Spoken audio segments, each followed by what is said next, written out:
Saludos mis estimados. Tengan buenos días, buenas tardes, buenas noches, donde sea que, o sea, el momento en que estén viendo esto. Sean bienvenidos a la cuarta entrega sobre electrocardiografía, introducción a la electrocardiografía. En esta clase vamos a hablar sobre la graficación de las derivaciones frontales. Si recuerdan de la clase pasada, dijimos que las derivaciones son básicamente un circuito eléctrico que dibuja un eje y que ese eje nos permite explorar los vectores del corazón con la intención de generar un patrón. Pues ese patrón es lo que vamos a estudiar ahora. Vamos a estudiar el patrón de cada una de las derivaciones con la intención de que cuando veamos estas derivaciones en un papel de electrocardiografía real, tengamos la habilidad, por así decirlo, de discernir si es un trazado normal o un trazado anormal. Lo que vamos a ver ahora es lo que es normal, la fisiología. Y bueno, vamos a comenzar con un pequeño repaso. Recordemos el triángulo de Itoven, que luego fue modificado por Wilson y luego fue modificado por Goldberger también para lograr generar las derivaciones bipolares y unipolares. Acá voy a señalar con el puntero láser las derivaciones bipolares que vienen siendo D1, D2, D3 y luego las unipolares que vienen siendo ABF, ABR y ABL.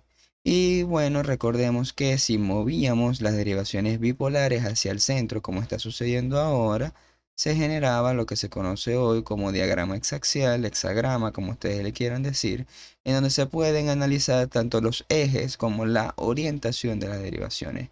Acá, por ejemplo, podemos decir que el eje de D1 es completamente horizontal y que su orientación es hacia el extremo positivo, que vendría siendo 0 grados, mientras que ABF, su eje, es completamente vertical y su orientación viene siendo también positiva hacia los más 90 grados.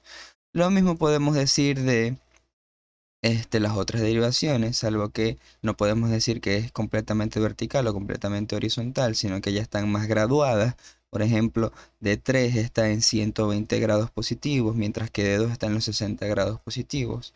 ABL está en los menos 30 grados y ABR en los menos 150 grados.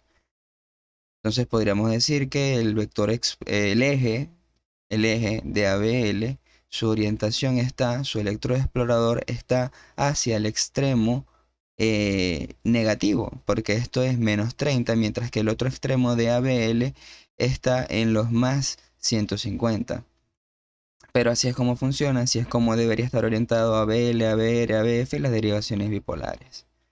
Bueno, acá vamos a ver una imagen un poco más clara, en donde están todos los ejes, todas las derivaciones y están complementados los grados en donde no hay derivaciones para que sea más claro. Y también vemos un corazón en donde están plasmados los vectores de despolarización que se dieron a conocer en la segunda clase, que se estudiaron uno por uno. Aquí hay una conjunción, una imagen donde están todos los vectores. Primeramente tenemos el vector auricular que se desplaza de arriba a abajo y de derecha a izquierda. Recordemos que como estamos analizando el plano frontal, no nos interesa analizar el sentido anteroposterior de los ejes de los vectores cardíacos. En esta clase no nos vamos a enfocar en el sentido anteroposterior, sino que lo vamos a dejar para la clase de derivaciones precordiales, donde en el plano horizontal, el plano transversal, sí nos interesa si se mueve en sentido anteroposterior o posterior-anterior. Bueno, entonces decíamos que primero está el eje de despolarización auricular que va de arriba a abajo y de derecha a izquierda. Luego viene la pausa nodal, la cual no se censa porque los movimientos eléctricos son mínimos por razones anatómicas, histológicas, químicas, físicas que ya vimos en la segunda clase. Luego viene el vector de despolarización del septum, que recuerden que el septum se despolariza más o menos como desde el segundo tercio en sentido de izquierda a derecha y de abajo hacia arriba. Acá no se ve tan de abajo hacia arriba por la orientación que tiene el corazón. Recordemos que el corazón puede variar de posición desde un sentido más horizontal hasta un sentido más vertical y eso genera ciertas fluctuaciones en los ejes. Este es uno de los ejes que está más afectado por ese posicionamiento, que es el eje de despolarización del septum. Luego viene la despolarización representada acá por la raya amarilla de los ventrículos. Recordemos que el ventrículo derecho y el ventrículo izquierdo se despolarizan más o menos al mismo tiempo, pero que el vector medio apunta de arriba a abajo y de izquierda a derecha más o, perdón, de derecha a izquierda más o menos a paralelo, se podría decir, a la derivación 2 más o menos 60 grados, aunque recordemos que esto tiene también cierta variabilidad que veremos en clases más adelante cuando analicemos el eje cardíaco. Hay una clase que es solamente para eje cardíaco. Luego tenemos la despolarización de las bases, que pueden ver que su despolarización es de derecha a izquierda y de abajo hacia arriba. Y por último tenemos la repolarización ventricular, que genera un eje muy similar, un vector muy similar al de despolarización ventricular máxima, que es el eje de despolarización de los ventrículos. Entonces, con todos estos ejes vamos a analizar derivación por derivación cómo cada vector se correlaciona con el eje de exploración de la derivación que estamos analizando. En este caso vamos a analizar D1. Como pueden ver, D1 está resaltada en rojo y vamos a ver cómo cada una de estas líneas, permítanme utilizar la pluma, cómo cada una de estas líneas se correlaciona. Si podemos ver, por ejemplo, el eje de despolarización auricular, vemos que no diciendo si va de arriba abajo, de izquierda a derecha, podemos ver que el vector apunta hacia el electrodo explorador de D1. Entonces podemos decir con seguridad que la primera onda que se va a generar, que es la onda P, lo cual ya se analizó en clases anteriores, en D1 debería ser positiva. Luego tenemos la pausa nodal, en donde no debería haber actividad eléctrica. Luego tenemos el eje de, perdón, el vector de despolarización del sectum, que vemos cómo se aleja del electrodo explorador. Se está alejando del electrodo explorador, por tanto, debería generar una deflexión negativa. Recordemos que la velocidad de conducción de los tejidos ventriculares es mayor que la de los auriculares, por tanto, la onda a generar va a ser más puntiaguda y como se está alejando va a generar una deflexión negativa y además como es una porción muy pequeña de músculo, la deflexión debería ser pequeña, por tanto se va a generar una onda pequeña, más o menos puntiaguda, que vendría siendo la onda, correcto, onda Q. Me siento como en Dora la Exploradora haciendo las preguntas y respondiéndolas yo solo. Disculpen. Luego, tenemos el eje de despolarización máximo, el vector de despolarización del ventrículo, que si bien vemos que no es como que incide directamente en D1, sí se está acercando. Aquí vamos a definir cuándo se acerca y cuándo no se acerca. Primero, el punto intermedio es cuando incide en 90 grados. Ahí no se está acercando ni alejando. Ahí se acerca a una porción y se aleja a una porción. Si el eje, por ejemplo, incide de esta manera perfectamente en 90 grados, hay una porción que se acerca y una porción que se aleja. Si el ángulo de incidencia es menor a 90 grados, se está acercando al electrodo positivo y por tanto se va a generar una onda positiva. Si el ángulo de incidencia es mayor a 90 grados, se está alejando y por tanto se va a generar una deflexión negativa. En este caso, el ángulo de incidencia es más o menos 45 grados. Como es 45 grados, es una deflexión positiva. Vamos a tener una deflexión positiva, pero que va a ser pequeña, porque recuerden, bueno, no tan pequeña, pero sí más pequeña que en otras derivaciones, porque recuerden que el ángulo de incidencia también determina la magnitud de la onda. Luego tenemos el eje de despolarización de la cúpula ventricular, de las bases ventriculares, que se está como alejando. Y tendremos otra deflexión negativa pequeñita que en muchas situaciones no se ve. Luego tenemos la fase de meseta en donde no hay ningún tipo de actividad eléctrica y luego tenemos el eje de repolarización ventricular, que como vemos, como es más o menos de la misma incidencia que el eje de despolarización ventricular, debería generar una onda similar, pero más redondita, porque recordemos que la repolarización es un proceso más lento que la despolarización. Entonces, ya dibujamos nuestro primer patrón. Vemos que tiene la derivación de uno debe tener una onda P positiva, debe tener una onda Q que puede aparecer o no. Normalmente la onda Q no debería representar más de un tercio de la onda R. Otra cosa a tener en cuenta es que la onda R, debido a que normalmente la onda R proviene del eje de despolarización ventricular, debería tener la misma orientación que la onda T. Si hay diferencias con la onda T y la onda R, quiere decir que hay problemas. Entonces lo normal es que la orientación de la onda T sea la misma a la de la onda R. Y luego que si dividimos la onda T a la mitad, vemos que en la segunda mitad está la mayor porción de la onda T. Eso es lo normal. Ahora, si lo graficamos, se debería ver más o menos así. Como ustedes pueden ver, aquí está la onda P, está la onda Q, la onda R, una pequeña muesquita aquí que puede o no estar de onda S, un espacio que es silente, por así decirlo, electrocardiográficamente, y luego tenemos la onda T. Si lo vemos, claro, esto lo estoy dibujando yo, esto es muy ideal, esto es muy perfecto. Si lo vemos en un papel verdadero con un eje intermedio, se debería ver más o menos así, lo cual no está muy alejado. La única diferencia que vemos acá es que no hay una onda Q que puede o puede no estar en la derivación de uno. Típicamente el patrón de la derivación de uno en un eje intermedio es de una onda R que está sola o que puede estar acompañada de una onda Q, pero más nada.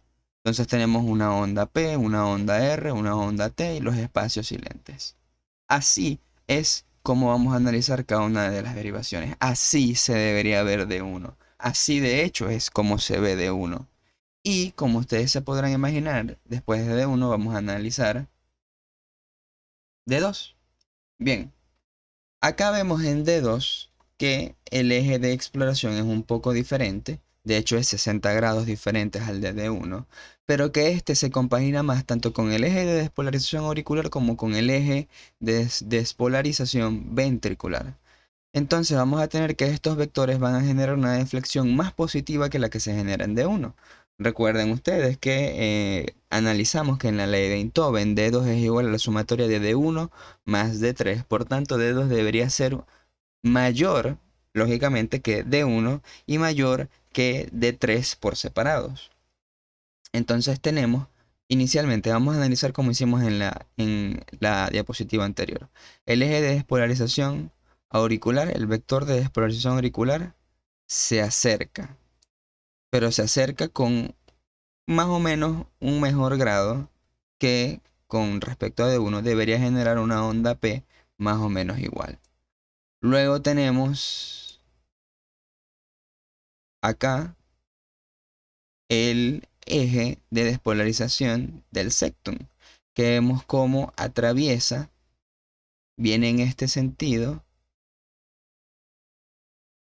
y podemos ver que se aleja porque la apertura creada acá, en este ángulo, es mayor a 90 grados, entonces debería generar una onda negativa. Luego tenemos el eje de despolarización ventricular, que está muy acompasado con el eje de exploración de D2, por tanto debería generar una onda muy positiva. Y luego tenemos que debería aparecer una onda ligeramente negativa, que vendría siendo la onda S. Y por último, nuestra onda T. Perfecto. Luego tenemos a graficamos D2. ¿Cómo se ve D2? D2 se ve mucho más alta, con una onda R más alta y con una onda T más alta. Y vemos que en un eje intermedio sucede más o menos lo mismo. Vemos cómo pueden o no pueden aparecer tanto la onda Q como la onda R. Pero lo normal es que tanto la P como la R y la T sean positivas, que la T sea de la misma orientación que la R y que la R sea mayor que la derivación de D1 y que la derivación de D3, pero que sea igual a la sumatoria de ambas. Bien, luego, no agregué la animación, disculpen. Esto spoilea toda la clase. Pero bueno, vamos a analizar ahora D3. En D3 podemos ver que el ángulo de incidencia de el eje de despolarización o el vector de despolarización auricular es más o menos perpendicular. Entonces puede generar una onda P que sea positiva, negativa, isobifásica, o puede simplemente no aparecer en la derivación 3. Típicamente es positiva. Típicamente es positiva. Luego tenemos el espacio de silencio del nodo auriculoventricular. Seguidamente tenemos que incide acá el eje de despolarización del el septum, pero no incide de forma negativa como en los anteriores, sino que este ángulo es menor a 90 grados. entonces puede contribuir a la onda R y no se nota porque inmediatamente después viene el eje de despolarización ventricular que lo solapa y se genera una onda R que es pequeña porque, como pueden ver, el ángulo de incidencia es más o menos que el ángulo de incidencia con respecto a D1, por tanto la onda R debería ser pequeña. De hecho, aquí pueden ver que la onda R mide menos de 5 cuadritos, mientras que en D2 medía 10, 11 cuadritos. Luego tenemos el silencio de la meseta y por último la onda T. Sencillito, ya tenemos las tres derivaciones bipolares. Ven cómo se genera una onda P que puede ser isobifásica dependiendo del eje. Luego tenemos una onda R pequeña y luego tenemos una onda T que puede o no puede aparecer, pero que normalmente cuando aparece tiene la misma orientación que T3. Perdón, que la onda R. Lo típico es que aparezca en el eje intermedio, pero acá no puedo conseguir una imagen donde apareciera la onda T. Pero acá ustedes pueden ligeramente ver cómo asciende. Ligeramente. Bien, continuamos. Luego tenemos ABR. Lo particular que vamos a estudiar de ABR es que ABR nos sirve como un signo para saber que el electrocardiograma está bien hecho. Ustedes van a ver que en ABR todo está al revés, porque ABR tiene el eje de exploración acá. Entonces, tanto el eje de despolarización auricular como el vector de despolarización ventricular se alejan. Entonces vamos a tener una onda P y una onda R negativas. Y también tenemos acá, bueno, una onda R negativa, no, veremos que es una onda S, mejor dicho. Porque el vector de despolarización del el septum se acerca y me va a generar una onda R muy pequeñita. Entonces tenemos primero el eje de despolarización auricular que me va a generar una onda P negativa. Luego tenemos el silencio del nodo sinusal. Luego tenemos la despolarización del septum que me va a generar una onda R pequeñita. Y luego vamos a tener la despolarización ventricular que me va a generar una onda S profunda. Y luego puede o no puede aparecer una onda R' debido a la despolarización de las bases. Por último tenemos que la onda T, recuerden que la onda T sigue la orientación de el eje de despolarización ventricular, porque los ejes de repolarización y de despolarización son básicamente los mismos. Entonces, como la orientación debe seguir a la orientación mayor del complejo QRS, la onda T debería ser negativa. Y eso es lo que vamos a tener, una onda P negativa, un complejo RSR' que puede estar sin la R', y luego tendremos la onda T negativa. Y acá se ve un papel de electrocardiografía completico como se ve. Acá se puede ver más o menos cómo hace la muesquita para la onda R, luego la onda S profunda y pan, luego nos vamos a la onda T negativa. ¿Por qué sabemos que el electrocardiograma está bien hecho cuando ABR está totalmente negativo? Porque significa que todos los electrodos están bien colocados. Si los electrodos no están bien colocados, entonces ABR va a censar mal. Y si ABR aparece positivo, entonces el electrocardiograma está mal hecho. O pueden existir tres situaciones patológicas, no normales, patológicas, en donde ABR, con todo y que el electrocardiograma está bien hecho, aparece anormal. La primera situación es dextrocardia. La segunda situación es, bueno, que estén colocados mal los electrodos. Y la tercera situación es un ritmo idioventricular de la unión. Entonces, en esas situaciones ABR aparece positivo. Lo lógico es descartar primero que están mal colocados los electrodos. Eso se chequea y si se chequean y los electrodos están bien colocados y sigue apareciendo ABR positivo, entonces hay una patología. Bien, continuamos. Luego viene ABL, que acá vamos a ver cómo ya no voy a dibujar a mano, solamente voy a colocar aquí la representación gráfica. Vemos cómo ustedes pueden hacer esto por ustedes mismos, pueden hacer el diagrama y pueden hacer los vectores y verificar lo que yo les estoy diciendo. El ángulo de incidencia del vector auricular es menor a 90 grados, por tanto me genera una onda P positiva. Pero aquí hay una particularidad y es que dependiendo de la orientación del corazón, si es más horizontal o más vertical, ABL puede ser positiva o negativa. Si el eje es completamente vertical, Si el eje es completamente vertical, es decir, que el eje de despolarización ventricular es así, entonces tenemos que el ángulo de incidencia con respecto a BL es de 120 grados. ¿Y qué dijimos? Si es mayor a 120 grados, entonces, perdón, mayor a 90 grados, entonces la deflexión va a ser negativa. Y esa es una particularidad que aparece con ABL por su orientación y que dependiendo de cómo sean los ejes pueden variar en las otras derivaciones. Normalmente las derivaciones de 3, ABF y D2 no tienen tanta susceptibilidad al cambio del eje como D1 y ABL. D1 y ABL son los más afectados por su posicionamiento en el espacio. Entonces tenemos que ABL puede ser tanto con una onda R positiva como con una onda S. Y recuerden que si aparece la onda S, entonces la onda T va a ser negativa. Eso es una cosa a tener en cuenta con respecto a ABL, que puede aparecer tanto positiva como negativa e incluso dependiendo de la orientación puede aparecer como isodifásica. Por último, tenemos ABF que aparece acá abajo, que ABF es susceptible a los cambios de ejes horizontales, porque recuerden que si el eje es más horizontal o apunta más hacia ABL, el ángulo de incidencia con respecto a ABF va a ser mayor a 90 grados, entonces se va a generar una deflexión negativa.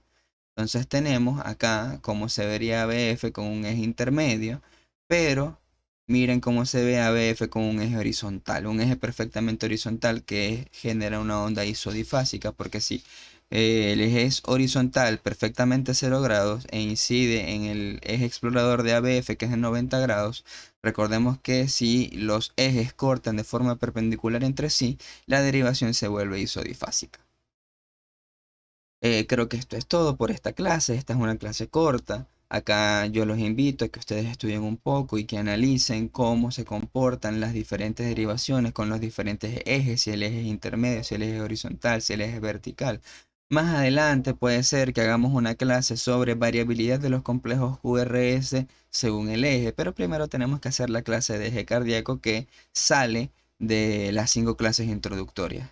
La última clase introductoria va a ser sobre derivaciones precordiales y progresión normal de la onda R. Tengo la expectativa de que esa clase la emitamos dentro de una semana, cuando mucho, y que este sea más o menos de la longitud de esta clase, o tal vez un poco más larga por tener que explicar la progresión de la onda R. Disculpen. Y bueno, espero que les haya gustado la clase. Muchas gracias por su atención. Recuerden compartir, si les gustó, suscríbanse, denle like para que así yo tenga un incentivo para seguir haciendo estas clases, que de por sí a mí me gusta mucho dar clases y espero que se note con la emoción con la que doy las clases. Esta fue una clase en la que estuve más o menos apagadito, pero normalmente en las clases estoy muy emocionado porque me encanta dar clases. Bueno, muchísimas gracias por su atención, que estén bien y nos vemos en la próxima clase.